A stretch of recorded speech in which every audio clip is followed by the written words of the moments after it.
Welcome, students. I'm going to be making these videos for you for each of the assignments. So for each discussion board, for each of the papers that you'll be doing. So please check back in the announcements every week for links to the videos. For this one, we're going to be talking about the Module 1 discussion board. And that Module 1 discussion board focuses us on building a working definition of sustainability.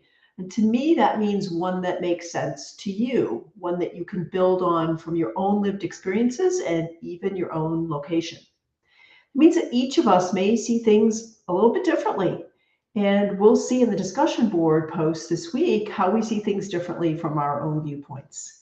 So that means we'll have opportunities to think about some things in new ways, different ways, and admittedly, sometimes that can be a little bit challenging and maybe even a little bit uncomfortable. So if you're feeling that way about a particular post, please just reach out to me. I'm here to support you. So my goal for this quick video is to share a few tips with you for this week's assignment. We're going to begin by briefly looking at each component of the discussion board, and then we'll look at the grading rubric. So join me. Here's our assignment for the Module 1 discussion board. If you read the Module 1 announcement, you already know that this focuses is on you for this week. So please take a few minutes to introduce yourself as we begin to grow our community around the course. Knowing a little bit about each other will help give context to the conversations in the discussion board and even deepen each of our learning. So please tell us a little bit about yourself first. Next, describe a sustainability issue that you find interesting. This is where your lived experiences and what you've already learned this week through the resources will really shine through. Think about it. You can tie in some of the vocabulary from the readings or the videos. You can even apply some of the concepts. I think you get the idea here. Finally, tell us why you think the issue is, in fact, a sustainability issue. Here again, you want to tie in what you've already learned as you give us some rationale for the issue that you chose to share in the discussion board. So make sure that you're addressing each one of the prompts in that assignment as you're drafting that discussion board post. Next, you're going to be making 2 response posts this week. Here are a few things to consider as you draft those response posts. First, in what way will my response extend or deepen the discussion, and will it engage others?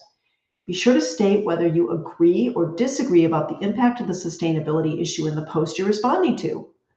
Think about the impact the issue has. Is it a local issue? Is it a more global issue, and why? Do you think the issue can be resolved? Why or why not? Finally, what questions can you ask about the issue to further the discussion? Now let's take a look at the grading rubric. I really want you to be informed about how I'm going to assess your discussion board assignments each week.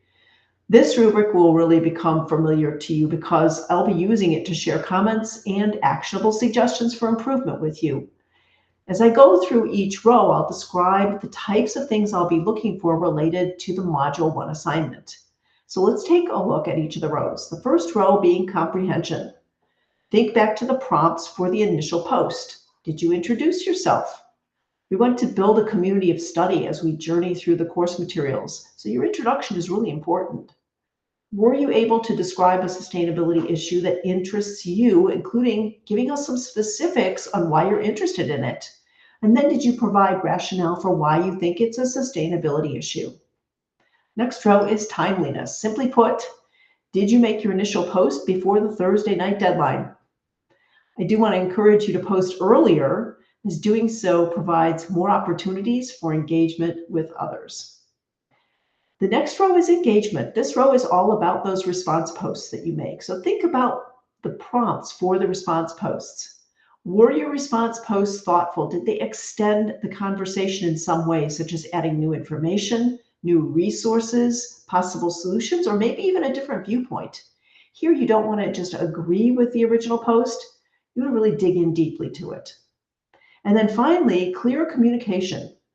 Are your posts clear, concise, and easy to understand? Did you take time to draft them so they would encourage engagement? Okay, I think that will give us a good start on this week's discussion board. Looking forward to seeing the posts that you make, looking forward to replying to those posts and having a great conversation with you. Remember, I'll be posting these videos for each of the modules, for each discussion board, and each short paper, so please join me here for some tips. Thanks very much. Have a great day.